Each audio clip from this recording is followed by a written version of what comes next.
So this is a talk, really, it's about just peace, just transition and just collapse. And I'm really speaking as a person who's part of and started Extinction Rebellion Being the Change Affinity Network, which has a particular focus on internationalist solidarity and co-liberation practices. I need to be very brief on this very big topic of why are we here as a species, why are we destroying the life support systems. It's a systematised anti-life programme, a paradigm of domination. And we could say it's founded at the moment in something one could call wet eco-whiteness. There'd be a lot to unpack there, and I do have a longer talk online about why are we here as a species and what to do. But I want to pick on a particular piece of it, that environmental movements have been rightly, I believe, charged with weak or dangerous perspectives on anti-racism and anti-imperialism.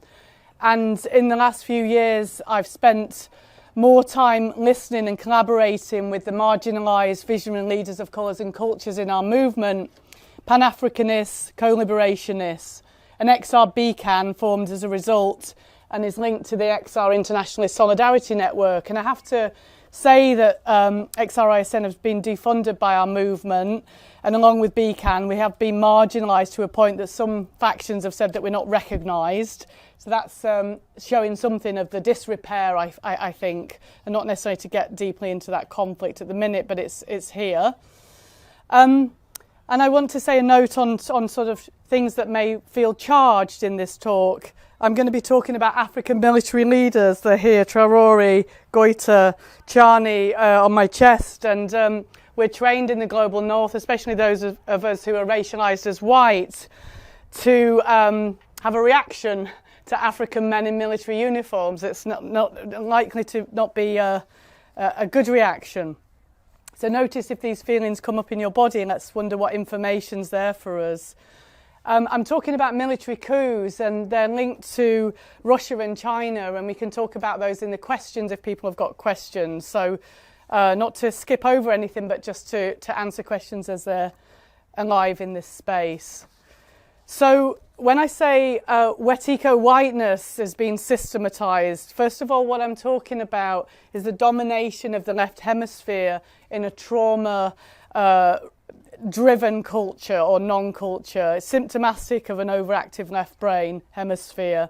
It takes us out of connection with the rest of the cosmos, with life, with the aliveness of life. And whiteness as a way of being in the world impoverishes us. And I'm not going to talk about why I'm using the word whiteness. We did a workshop earlier this festival on that, but again it can come up in the questions. It's not a word that I've invented. Welcome. So wet eco has many names. It's speaking to a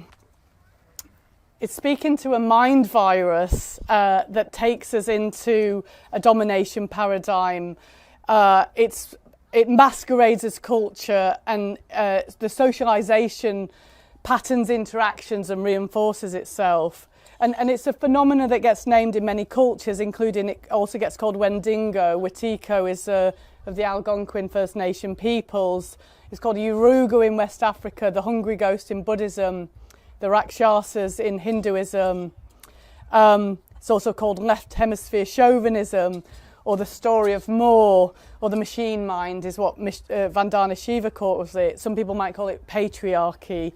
We have that concept of vampires and zombies, and it's all speaking to this weakness maybe in human beings to get into a paradigm of domination and control and addiction. I can send some of these round. It would lend itself to slides later if wanted, but there are academics who've looked at what it means to systematise trauma and the inevitability of political capture, inequality being reinforced, and environmental damage being a result. So when systems are at play, they are in play in politics and governance, in an extractive growth-obsessed economy, with these sort of simple rules of debt, bearing finance, in the miseducation system, the toxicity of our media, and in how all of this serves to decide whose needs get met and whose needs don't get met, in the way that groups malfunction and recreate the systems in their operations. I'm indicating a little bit of that in XR from my perspective, and in the judgments and oppressions we serve on ourselves. So there are systems at play. So there's a really big question when you get a globalised system. If you study systems from a sort of Donella Meadows perspective, like where's the off button? Where's the off button in a globalised system? Where do we have agency? So that's part of the question that I'm sitting with. So I want to say that I think our movements need to go from this orientation of demanding change, and there's nothing wrong with making your demands known to the world, but see it as a way of revealing the system's inability to meet those demands rather than the system's going to meet your demands. Because an anti-life system is designed not to meet the demands of sanity and a life-affirming system, right? So we want to look to find the places where agency exists. When the climate and nature movements stay divorced from a historic and current context of this domination paradigm, which is at least 5,000 years old, and the last 500 years of colonialism, the enclosures, the burning of witches, and the story underpinning capitalist modernity, and focus on this idea that this system can deliver change, we disempower change movements that want the whole story to be told. And we actually are at strong risk of enabling eco-fascism, because a change that's not rooted in justice is a change that involves more extraction and deciding who lives and dies. So we can set people into fear responses without context and without an overstanding of the kinds of reaction this system is delivering in the face of collapse. So I've heard it said in our movement, blessings on this person who was leading on some strategic thinking, Gail, I just want to fuck shit up and squeeze something out of the government. And I said, don't worry, the government is going to act on climate change, right? It's going to increase spending on the military, it's going to whip up racism, it's going to close down the borders, it's going to do land grabs, it's going to act. It's what it does we need to be worried about, right? So, there's this question then, is if we're talking about a green transition, how is that going to happen when you've got that system running?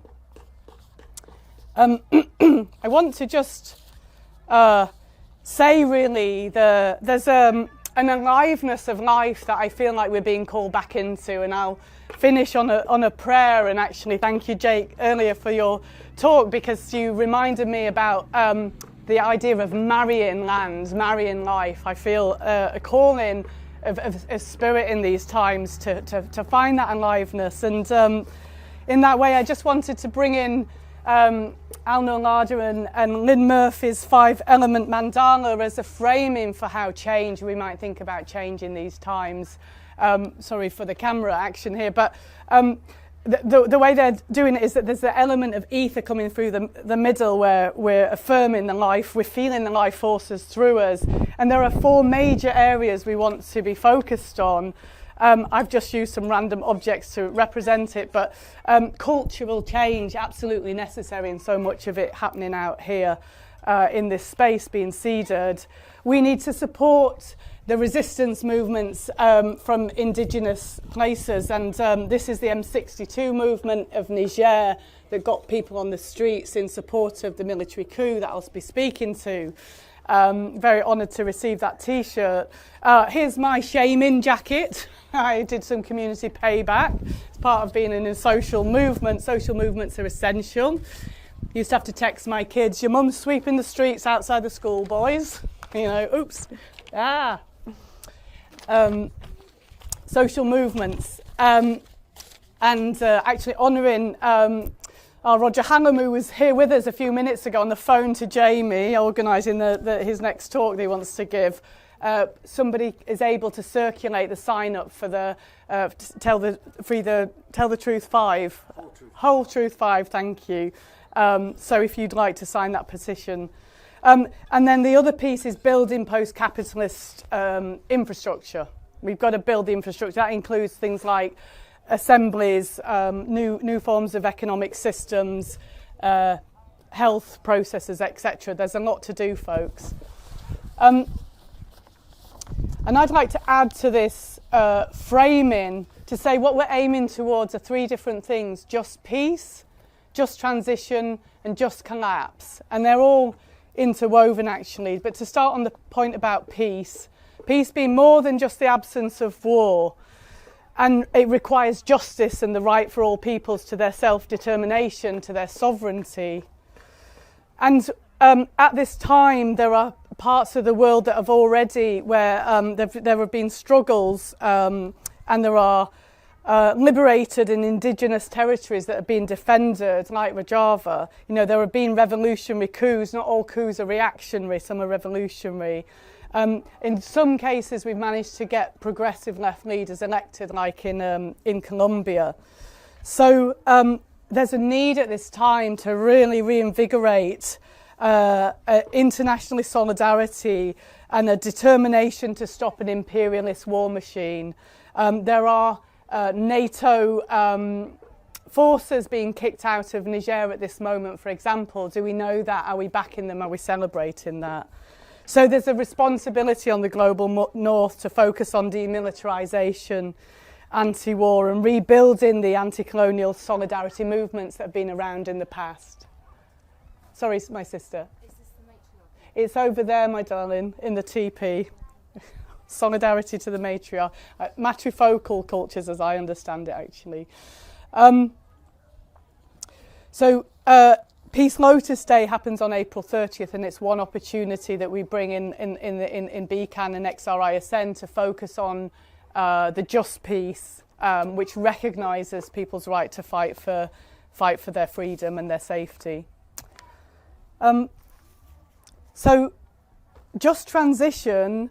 In the Western climate movements, I think we generally agree that a just transition enabled by degrowth and decolonised economics is necessary, and it requires system change, and it would be changed to a system where people have their basic needs met and where they have the dignity of decent work, where nature's regenerated by our activity, and crucially where the mineral resources needed for modern technologies, I finally got a Fairphone 5 by the way, showing off, are obtained with consent, with minimal harm, and are shared equitably.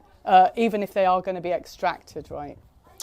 So sitting with this, you know, one of the things that whiteness does, right, in the movements of the global north is to make us the centre of the story. The change is going to come from us. It's a globalised finance system. How is the change going to come from just one bit of the world? It's going to take all the world, surely. And what's our relationship to the change-making processes in other parts of the world? And as I said, there have been voices marginalised in our movements. Vanessa Mercado de Oliveira talks about this in Hospice in Modernity, what it means when you've got struggles which relate to communities of resistance where people are being murdered right now. You know, I have my sister who links with various struggles in Mexico, and just this last month we lost two of our siblings in Mexico as part of that struggle. And the sort of protest movement stunts that we do here, yes, it results in people doing community service and even increasing jail sentences, and it's not the same level of risk, right? So there can be a real mismatch, and it needs time to lean in and listen to elders from outside the paradigm that we live in. And I was honoured to be invited to take part in in what's called a PRAILA study visit. PRAILA stands for the Planet Repairs Action Learning Education Revolution. To be part of a PARISC delegation, the Pan-African Reparations Internationally Standing Conference. And I went representing XRBCAN to these three countries of the Alliance of the Sahel States. So that's the map of Africa. You probably can't see it, but this is Mali, Niger and Burkina Faso.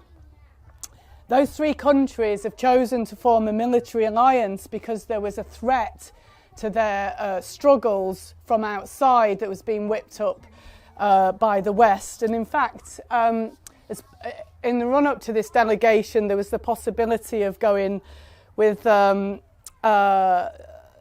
Claire Daly and Mick Wallace, amazing socialist MEPs that haven't been re-elected. The press has thoroughly attacked them, but have been really standing up for international solidarity, actually. And they told us that in Europe there are conversations about how badly we treat the Sahel, and that Europe is actively sanctioning this alliance of Sahel states. Bear in mind, we're not sanctioning Israel at the minute, but we're sanctioning the decolonial struggle.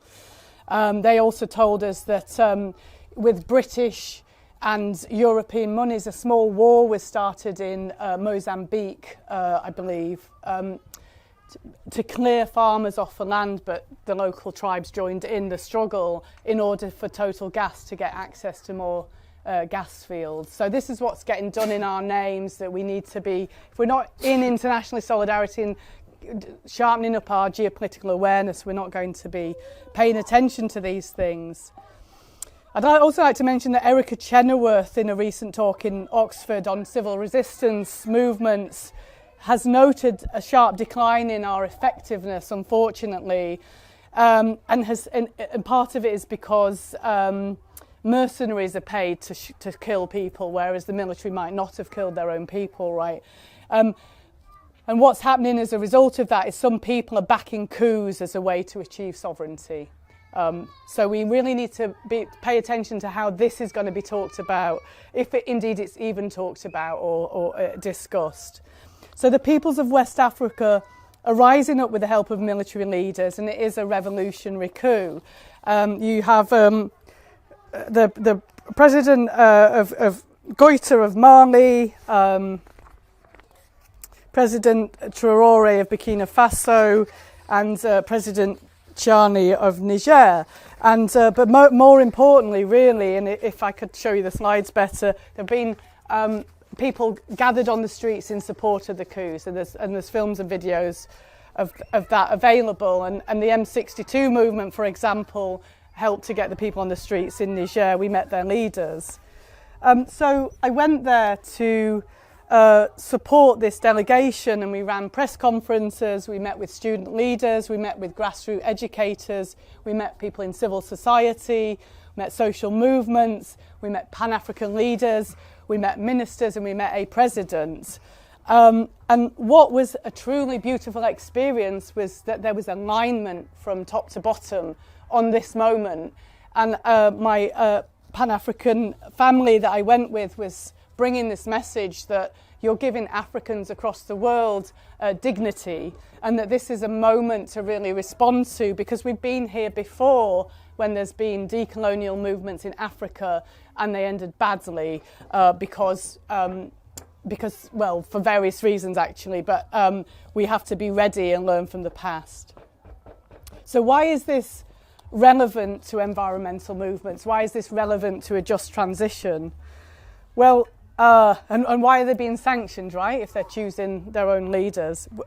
And also just to say, by the way, the hypocrisy in the media will say, oh, these aren't places where they've got democracy and they're choosing when they're going to run elections. But there's no elections happening in the Ukraine at the minute. They're in a state of war. One of the reasons why these leaders chucked the French out, who are the colonial power, is because they're being attacked by various jihadi forces, and the French were not sorting it out. And it's seen as the rationale is understood to be that keeping the region destabilised is helpful for the extraction of resources, right?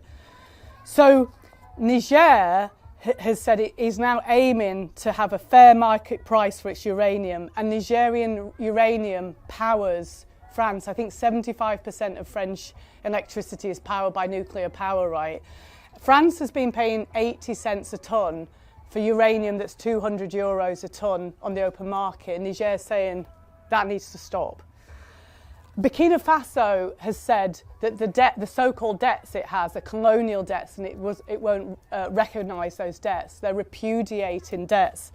And civil society in Mali is calling for debt audits and non-payment, and Niger has actually defaulted on 590 million of debt payments. Now, this wasn't known to the debt justice movements here, maybe because it's francophone countries, But for the debt justice movements that campaign for cancellation, the reason they campaign for cancellation is you can't go and tell a country to repudiate debt. Because if you repudiate debt, the imperialist forces are going to come and, kick your arse, right? So it's not for us to be telling people repudiate debts, but of course that is just, that you don't pay these debts, right? So when it happens in the global south, it's time for the global north movements to say, yay, of course they're not your debts, of course don't pay them, and to find ways to support people to resist the sanctions and to move forwards in solidarity.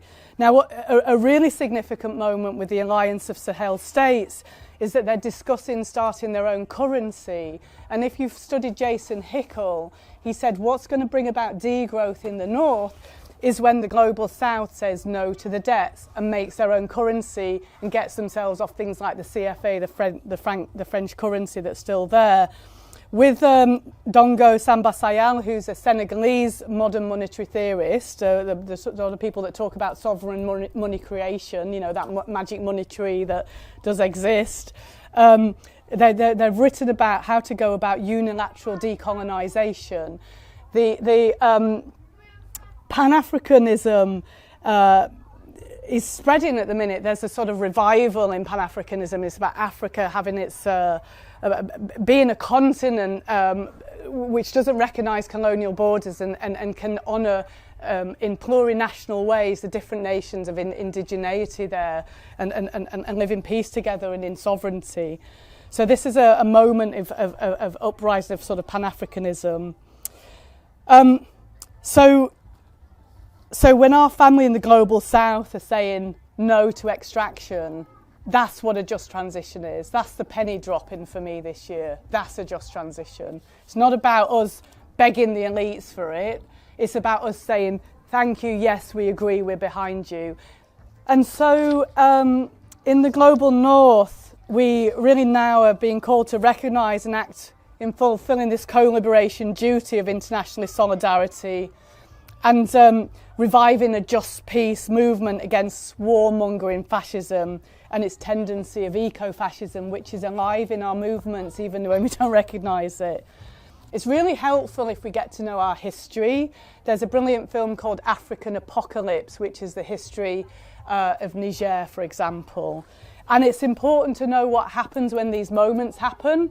There's a book called White Malice by Susan Williams, which is what the CIA got up to behind the scenes to disempower, to murder the Pan-African leaders. Like, this guy's been likened to Thomas Sankara.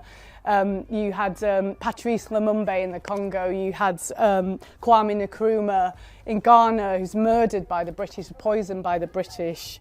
And so when some of our family, who we're talking to today, remember those leaders and are with us and want to talk to us, they're like old growth forests, some of our Pan-African reparationist elders, and we need to be listening to them, right? So let's get to know what's been done in our name and will be done in our name with the resources of Europe. And it's all about putting forward puppet leaders and pretending this is democracy and so on and so forth. We need to recognise these counterinsurgency moves that will happen. Some of it's sort of how to NGOise resistance. We tend to recognise, I've noticed in recent years, resistance movements that look a bit more like ours rather than these this version that maybe is somewhat unpalatable in some ways. I'd love it if you've really dug what I've just said so far, if we gather at the end to send a solidarity message to the family in the IES. Vive l'AES is the French, how we'll say it, but I'll do that in a little while.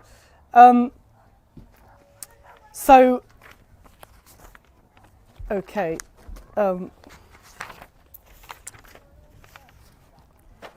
Sorry for the paper shuffling, just to find my place with the wind. I think the other thing then to think about is what is ours to do in the global north at this time, as well as internationalist solidarity, super important.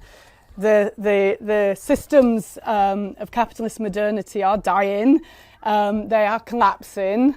There is an inevitable collapse coming, but if you look at systems thinkers like Schmachtenberger talks about this, you can get collapse into a worse state. Let's not hope that Marx was right, that we're going to get some socialist paradise, right? You can get collapse into sort of techno-feudalism, eco-fascism, authoritarianism. It's on the rise, folks. The seeds are well sown. You can get collapse into chaos. The idea is to draw ourselves into a third attractor, is to draw ourselves back to the land, is back to our nature. And I believe that's at a community level now. I really believe there's a lot of work needed in communities. There's a lot of work that already happens in communities that builds resilience, that managed to get us through the pandemic, right? Those folks get super stressed. The climate movement, in my humbles, needs to go and be a layer to support that resilience. And some of us are working on collapse-aware communities as part of a process of thinking about what practical work needs to get done and how do we need to get skilled up to do it. Some of it's about social prepping, creating some of the social infrastructure, the connection that holds us together. When a town floods, there's a moment when it's a sort of honeymoon period. Everybody's pulling together and humanity comes out and does well. And not long after that, the conflict starts showing up. So having our conflict practitioners around and those practices, having our principles already named, saying who we are, what we're about, having anti-fascist strength, and we don't have to necessarily use those words, but like nobody gets left behind, nobody gets blamed, that sort of vibe, right? I think we need something quite funky. In Stroud, it's the People's Republic of Stroud, it's self-rule, it's that sort of business. Everybody's welcome. I think that's what we need to focus now. Sort of collapse started, according to Jen Bendel's data, Breaking Together book, in 2015. It's already happening. There's already front lines on that. So sometimes some of it is, I think what the climate movement's done is prepared ourselves somewhat emotionally for the times that are to come. And I think it's also about finding resistance, including in local struggles. Water bill strikes, I'm a big fan of at this time, for example, could be about housing solidarity. It's about building that infrastructure, new democratic and legal forms, cooperatives and so on. So I think that's part of our responsibility. Gosh, I'm on a woof today. It's all right. If you want more information, there's some bits of information in xrisn.earth/bcan. You can come and get this off me afterwards, and there's a seed pod. And our Roma is now going to tell us about PRAILA and about the doc. Thank you. PRAILA is a process. It stands for Planet Repairs, Action Learning, Educational Revolution. It's the identification that a lot of the problems that we're currently seeing exist in the ways that we are educated and the ways that we're taught to relate to education. And it tells us that we have to put all of our institutions for education and otherwise into the service of our communities and communities globally that are rising up against fascism and imperialism. It's currently a network of organisations whose chief goal is connecting grassroots organisations on the ground here to organisations in the global south that are doing resistance in different ways. So just recently, in January, we had a study visit from some women in Ghana who work with, I think it's called GEPRA. They came, we met at Gail's house, we talked about organising, the differences, the similarities, how we could work together. And it's about making connections like that. And so off the back of some of that, this autumn, this October and November, there's a process called the DOC, the Decolonial Open University, that's been seeded by PRAILA, by MWISCOR, which is the council that kind of holds some of this stuff, which will be a study visit of a delegation of women from the FENMOCARINAP, Women's Union in Peru, which some of you guys that were at the Whiteness talk yesterday might remember me saying, super fucking cool women's union. There's 126,000 members. They're huge, they're powerful, they have this really sick leader called Lourdes Hurdeca.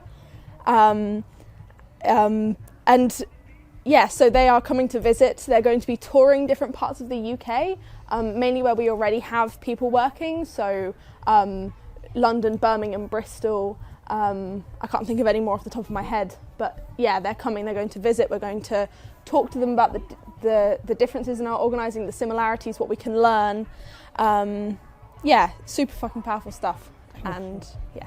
Thank you. So if you want to know more about that, if you sign up at prayler.net, and you'll get more information, including the final, our elder Kofi loves a good acronym, the APRADIF, the Africa and Europe People to Peoples Planet Repairs Action Dialogue Internationalist Forum. Basically, thank you Kofi, every word means something, to be fair. It's 140 years since the Berlin Conference divided up Africa with its hideous straight lines. So the European powers decided not to fight each other and to share the spoils. And those lines still create conflicts. There are ways in which Pan-Africanism, and also lessons from Abya Yala, from what's happening in, I think, Bolivia, Peru and Ecuador, some other ways of thinking about indigenous nations are alive and possible, right? So there's a time for people to come together and reimagine how we might want to relate together, and so that's happening in November.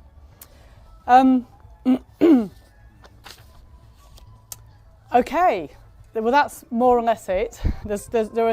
There are two things that I wanted to do. I'm wondering whether we do them before questions. Let me just figure.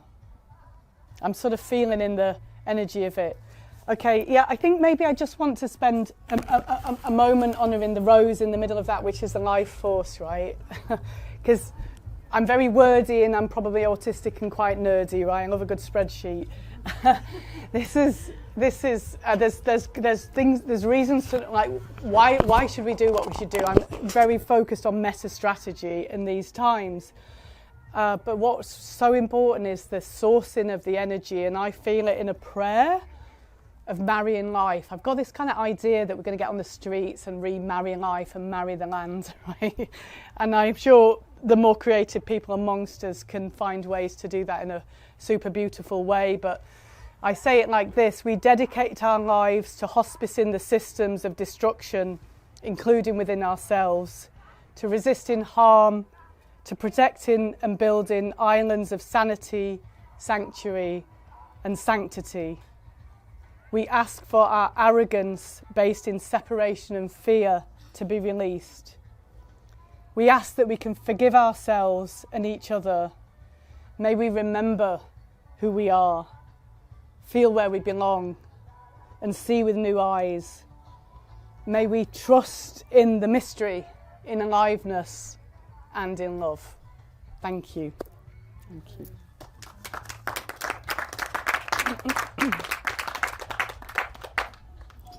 Who's got a question?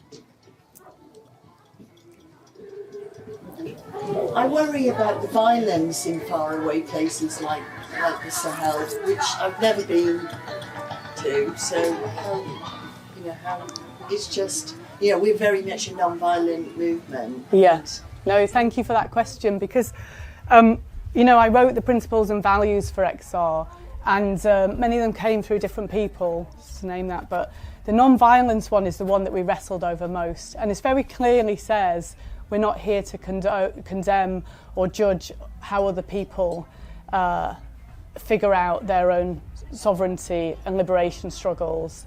One of the things that's said about the Alliance of Sahel States is that people are taken hostage, and then the hostage money is paid, and that's used to fund weapons by jihadi movements that keep the system, the region destabilised. I can't prove anything, but we have our own military here, and people are in a state of war.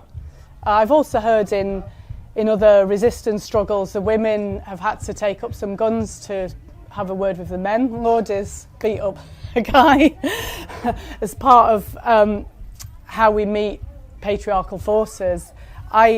My big sister, Mickey Kashtan, said something of this nature. I'll be not phrasing her correctly, so she'll hopefully forgive me, but that non-violence really is about minimum force with maximum love and with peace as the intention. And I know that if somebody was coming for my child with a knife, I won't just be singing Kumbaya, right? So I think we have to make choices at all time about how we meet the violence inherent in the system. I mean, personally, as a window breaker, I'd never considered that a violent action. I wouldn't consider the destruction of property that's destroying the planet a violent action. And I wouldn't consider myself shoving a child out of the way of a machine a violent action. So we have to, in our privilege, take some time to think about what we might be doing if we were living under different situations, which we, by the way, I shouldn't laugh because it's not funny, with the recent rise of the far right in the last few days, we may well find ourselves in. I talked about what we're going to need to do in our communities. Personally think that fascism needs fundamentally, at a personal level, meeting with love, because it's a fear-based reaction. And I honour the people in my community that have been meeting with the sellers of this quite far-right newspaper, The Light, with love, and asking them to stop selling it and having some success. When they come with their violence, I really hope we've got an anti-fascist movement that can throw a good few punches back, to be honest. There has to be a no. That's my personal opinion. We're going to have to defend people. And we know that they're going to be targeting disabled people, melanated kin, left-wing activists, trans people. How are we going to defend ourselves and each other, you know? So let's get a bit real, really. Thank you. How do you navigate the morality of, are there limits to, for example, you're talking about some of the regimes, some of the cultural aspects which you may find difficult.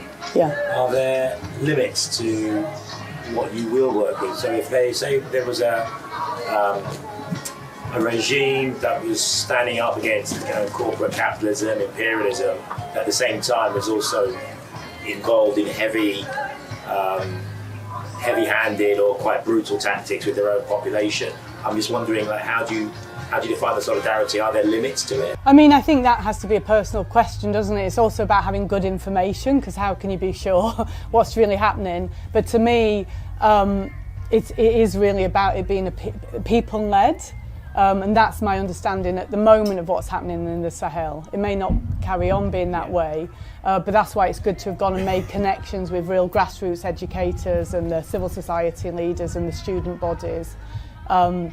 They really honour their elders, by the way. You know, they really feel themselves in a lineage. But no, at the point at which people feel that they can start brutalising their own peoples, there's lines that get drawn, aren't there? And yeah.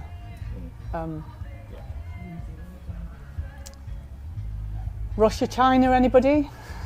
Because it'll come up.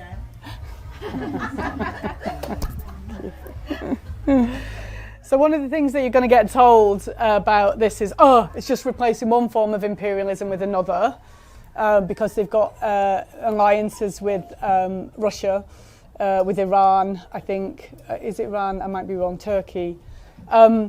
You can listen to Ibrahim Traore talking about this, and we do have some write-ups where you listen to various Pan-African leaders like Kemi Seba, Natalie Yam, etc. talking, because there's actually a racist undertone to it that sort of says African and black people can't choose who they're going to be in partnerships with. You can't be alone in the world at this time. You can't be kicking out the French and Americans and hoping that's going to be all right. You know, there's going to be repercussions. So people form partnerships. Yanis Varoufakis talks about China and the African continent in a positive way, saying that, you know, China comes in a very different way in terms of partnering with respect, and you know, people always come with an agenda, and it's your choice whether you're up for the agenda or not. I'm sure there's many geopolitical nuances in all of that, but I'm just saying this now to give you a vaccination, if you're not a vaccine skeptical, but to give you a sort of ready-made response for when people are trying to put you off this, what's happening here, but, it's just that same thing. You know, just to listen to the inherent racism in it and listen to what some of the leaders are saying about who they're choosing to partner with. And listen to what's happening from these MEPs that are speaking about what our money's being spent on as well in imperialist struggles. So It doesn't mean that I'm not fond of, you know, hideous patriarchs that are sort of bully boys in the world. I'm not celebrating that, but it's the geopolitical reality. Yes, just so is that? Are you because there's is China coming in because they're coming in to invest capital? I mean, are they making an alliance because they need to make an alliance because you need to be defensive? Because if there's a power vacuum, if France come in, basically you make an alliance with some other strategic power, you're defending yourself, or is it about the capital that China will bring, and is this another form of capitalism? I think for a country to build itself into a new, the IES do have a sort of 10-year plan that includes some hydroelectricity and some potential nuclear power and stuff like that, right? They have their own decision making to go through about what infrastructure they want to build, and they're going to need some help with that. So I guess they'll choose partnerships on that basis. I have no doubt that they'll make choices that I wouldn't be behind, right? That's what countries do. And we also have to sit in that place of looking at, you know, when people have oil-based, you know, fossil fuel resources as well. When the UK historically put, I think, about a fifth of the fossil fuels in the atmosphere. Like, if somebody else wants to burn some of their own fossil fuels, then it's not really for us to be saying it's not right. But obviously, you'd rather them go a sort of greener infrastructure. And I would hope that there'll be lots of people supporting that. And my understanding is China's leading the way on that sort of thing, but I don't really know the details, is the truthful answer to your question. Yeah.